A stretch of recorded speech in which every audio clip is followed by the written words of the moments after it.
Well, now it's time for Flashback, a recap of stories that made headlines during the week. The week opened with the situation in the banks remaining the same despite the Supreme Court's ruling that the old 200, 500 and 1,000 naira notes be allowed to remain in circulation until the end of the year. Residents in the Federal Capital Territory expressed dissatisfaction in the judgment but lamented over the hardship created by the lingering scarcity of the naira. It's the first working day after the Supreme Court ruled that the old 200, 500 and 1,000 naira notes remain legal tender till year end. Many depositors had trooped to the banks early this morning hoping to get some cash, but were disappointed. The ATM, nothing. The counter, you can't get. They say you don't have cash, so that's the only answer they will give to you. How do I put it? I don't know how to how to express it. I feel so bad. Let me just put it bad. They say the situation has become unbearable and worry why it persists despite Friday's ruling. This is too much now. We have banks, we have everything, and instead of us to set free, we are not free. We come to get money, it's come another thing. So it's not good. I suffer a lot, not only today. Up to sometimes I will waka come. They will say there is no money. Sometimes they say there is no money. Sometimes they come and pay me. They will just pay me 2,000, and my money is in the bank. When I came here, I saw the crowded so very much. So that means people are very frustrated. No money, no cash. When you borrow money at home.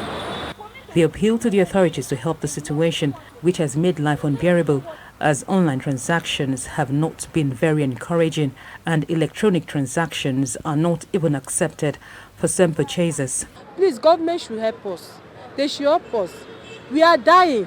Most of us are dying. Some of us are hungry. We cannot see money to buy things that we want. Please, we are calling the federal government, who has the enable portion, to come and register the situation in this country. If we need to spend all the times we have of the day, instead of going to hustle for what our family will eat, to spend it in the bank looking for our own money. The Apex Bank has yet to formally react to the Supreme Court judgment. On same Monday, the Independent National Electoral Commission asked the Presidential Election Petition Tribunal to vary the orders earlier granted the candidates of the People's Democratic Party and the Labour Party, Atiku Abubakar and Mr. Peter Obi, to inspect materials used for the 25th of February presidential election. In a motion on notice filed, the electoral body prayed the court to vary the order which restrained it from tampering with materials used for the election. The Commission said it needed to reconfigure the bimodal voter accreditation system for the next round of elections. In Abuja, the Court of Appeal had granted the request of Mr. Obi and Atiku Abubakar, to have access to all the sensitive materials INEC deployed for the conduct of the presidential election. And on Tuesday, the Independent National Electoral Commission issued certificates of return to senators-elect at the National Collation Center. INEC said winners had been declared for 423 national legislative seats, while supplementary elections will be held in 46 constituencies. It added that the winners of 98 out of 109 seats in the Senate have been declared. A new set of lawmakers with some returning familiar faces across 7 political parties will sit in the red chamber of the legislative arm of government to legislate in the 10th National Assembly. For the Senate, the APC won 57 seats, the PDP 29 seats, SDP 2 seats, the Labour Party 6 seats, the NMPP has 2 seats, while the YPP has 1 seat. While in the House of Representatives, the APC won 162 seats, PDP 102 seats, Labour Party 34 seats, and NMPP has 18 seats. At the National Collation Center, the senators who satisfactorily crossed the hurdle on the ballot were called to receive a certificate of return that validates their election. They appear satisfied with the conduct of the election that gave them victory And they also commit to deepening democracy through their representation in the parliament. I would like to see for us to address the debt issues. I would like us to address the economic problems. I would like us to address the agricultural issues to put food on Nigerian people's table. And I would like us to take more decision on the electoral process to be able to reform our electoral process. Nigeria is on the move again, and I guess that I'm excited and everybody is happy that tension is cooling down with the inauguration of the various potential governments. Nigeria will look forward again with hope that things will get better. This time around, there's a further decline in the representation of women in the 10th Senate. Only 3 women got elected in the Senate. This is a lot lower than the 9th Senate, which had only 7 women. But the lawmakers insist this is not a loss for the women folk, as their interests will be protected at all times and the female gender bills will get priority attention. But I think the incoming president will take cognizance of that aspect and address that in terms of appointments. So it's not only when they are elected that into the National Assembly that you get representation. You can also be represented in the executive. And of course, all the governors in the country, the incoming governors should also take note of that and try to address those things when they are forming their state executive council, so that women are the bulk of the society. And you know, when you empower a woman, you have empowered a family and you have empowered a generation. So the whole intention was to give power back to the people, and the people have exercised their power in most cases. And I want to thank again the people. And in this 10th Assembly, what you're going to see is a deepening of this process and a perfection of whatever that is imperfect. Still on Tuesday, the All Progressives Congress appointed 12 senior advocates of Nigeria to defend the mandate of its presidential candidate, Bola Tinubu, in the just concluded presidential election. Asiwaju Bola Tinubu polled more than 8 million votes in 12 of Nigeria's 36 states, almost 2 million votes more than his closest rival, former Vice President Atiku Abubakar of the People's Democratic Party. The candidate of the Labour Party, Peter Obi, finished in the 3rd place. Both candidates of the PDP and APC have rejected the outcome of the election, insisting the court must see to their grievances. In reaction, the APC's National Legal Advisor, Ahmad Usman El Marzouk, released a 13-man list comprising 12 senior advocates who are to defend the mandate of the president-elect, Bola Ahmed Tinubu. And top on the list is a legal icon, Wole Olanipekun, who is also the lead counsel to the ruling party at the Presidential Election Tribunal. And still on Tuesday, the Labour Party in Rivers State endorsed the governorship candidate of the PDP, Siminalayi Fubara, for the upcoming election. The State Executive Council of the Labour Party announced their decision in Port Harcourt.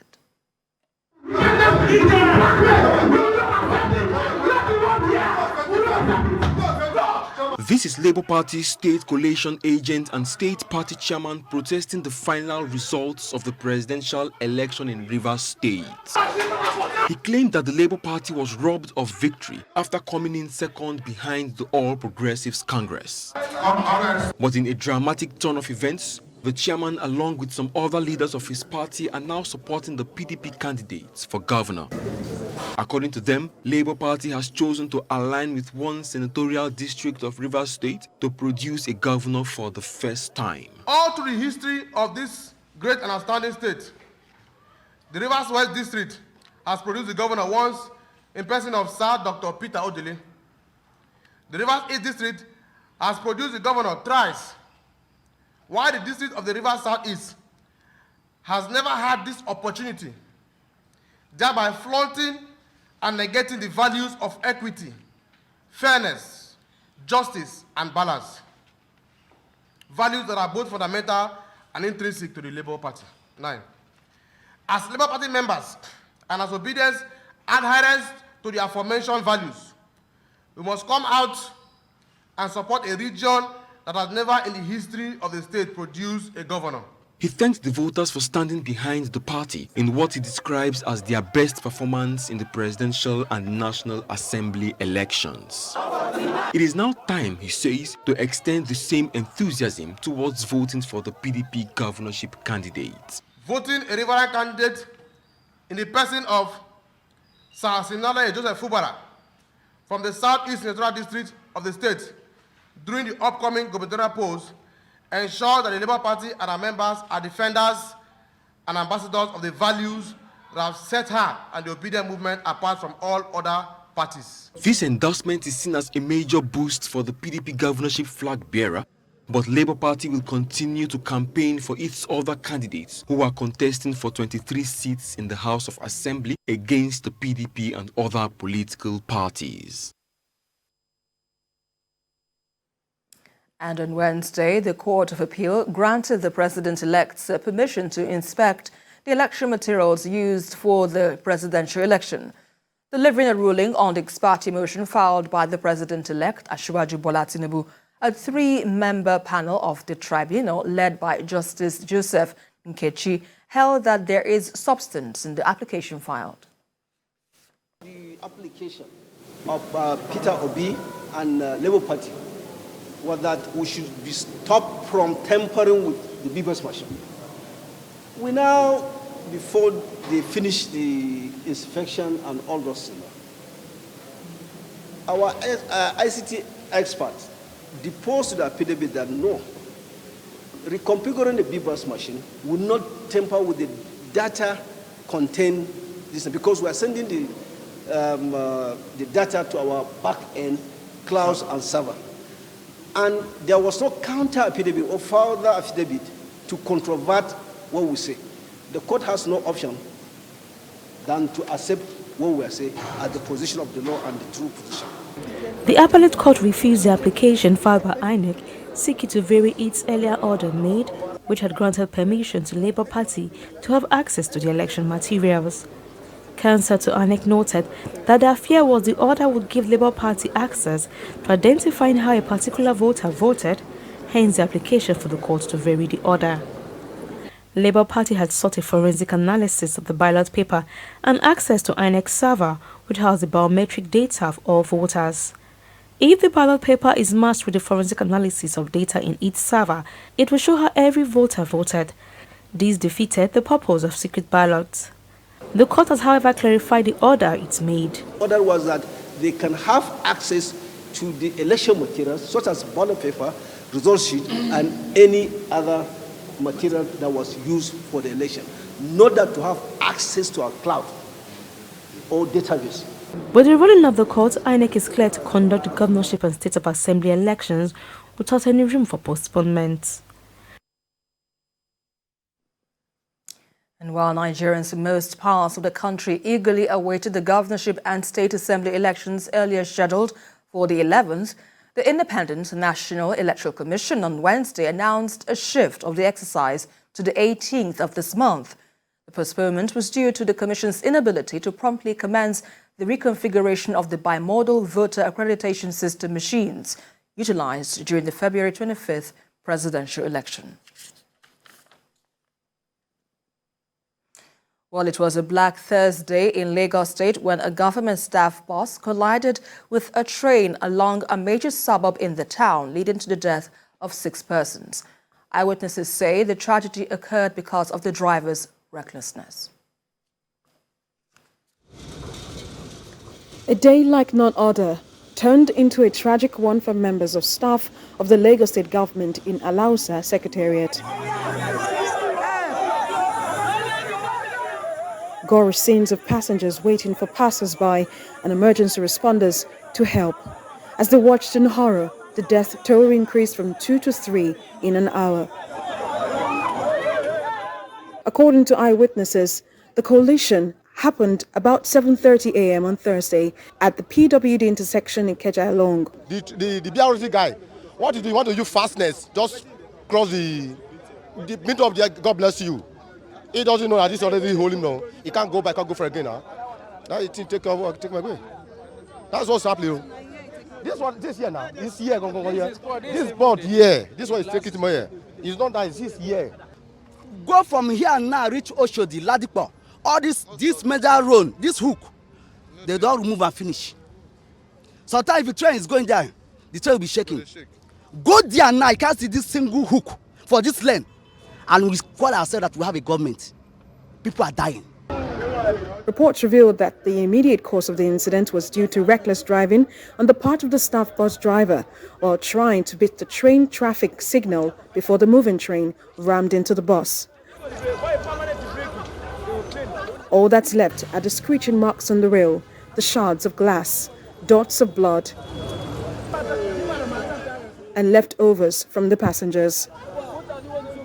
At the Lagos State Teaching Hospital Ikeja, colleagues, friends and families thronged the surgical emergency ward to see if their loved ones are not part of the 6 now confirmed dead. They should help us. We know that they are trying, because when I get there this morning, I know all what they did. They attend to people, they did immediately care to them. The government is assuring residents of Lagos and victims of the bus train accident that safety measures will be installed at various sections of the rail line.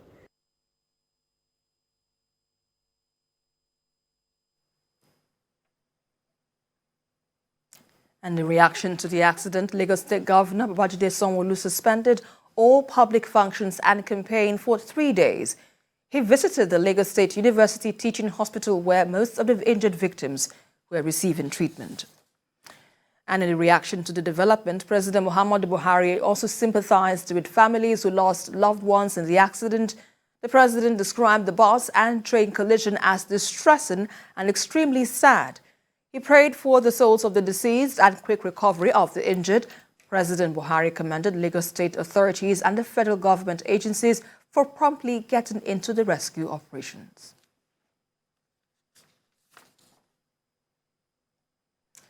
And on Friday, the Lagos state government told journalists 32 survivors of the bus train collision have been discharged. Out of the 102 persons involved in the accident, a number of persons are still receiving treatment at 4 government hospitals across the state. The government is still appealing for public support on blood donation. As early as 8 a.m. on Friday, colleagues, friends and families of victims still in intensive care scrambled to get the latest information at the Lagos State Teaching Hospital in Ikeja. Some of them are directed to go to other wards and hospitals as some victims have been transferred. Thursday's accident is still a shock to a lot of people. No, the total fatalities remain 6. 2 outside, 4 here in Lasuth. Nobody else has died between yesterday and today. One of the first callers from the government is the wife of the president-elect, Senator Oluremi Tinubu. In company of the wives of the governor and deputy governor of Lagos State, Senator Tinubu met some of the victims. She's particularly impressed with the work the medical personnel have done in the last 24 hours and hopes for speedy recovery for those recuperating. We can only wish them well and pray that things like this, God will, not let it happen to us. So Nigeria is really looking up to good times and a time of prosperity, and not this one. This is really, a blow to us. Across political party lines, a number of Lagos residents trooped to the Lagos State Blood Transfusion Service to donate blood, although some could not because of underlying medical conditions. Amount of cry, wailing noise can support this victim, except enough blood for those that have lost blood. So that's why I'm here. The best I could do on my part is to give some blood, Unfortunately, the lady said to me after running the test that my blood levels are low, so I may just be slightly anemic. While thanking residents for their patience and support for the medical personnel, the government insists investigations into the cause of the incident are at preliminary stages. It's a bit too early to really get a full detail from most of the passengers or the injured persons, because as you know and you've seen some of them, a lot of them are in pain or have moderate to severe injuries. It's not a time for us to overstress them. The capacity of those buses are 85 in number, with a seating capacity of, I think, 45 and a standing capacity of 40. I think the bus was full to capacity because quite a number of people, due to the cash crunch situation, opted to go with the bus, which was free of charge. The Lagos State emergency responders revealed that the accident occurred at 7:30 a.m. on Thursday. Emergency responders intervened at 7:45 a.m. They started a triage at the scene, which involved separating the bus from the train and rescuing persons. The first batch of victims were received at Lasuth at 8:10 a.m. Thereafter, a second-level triage was activated at the surgical emergency unit.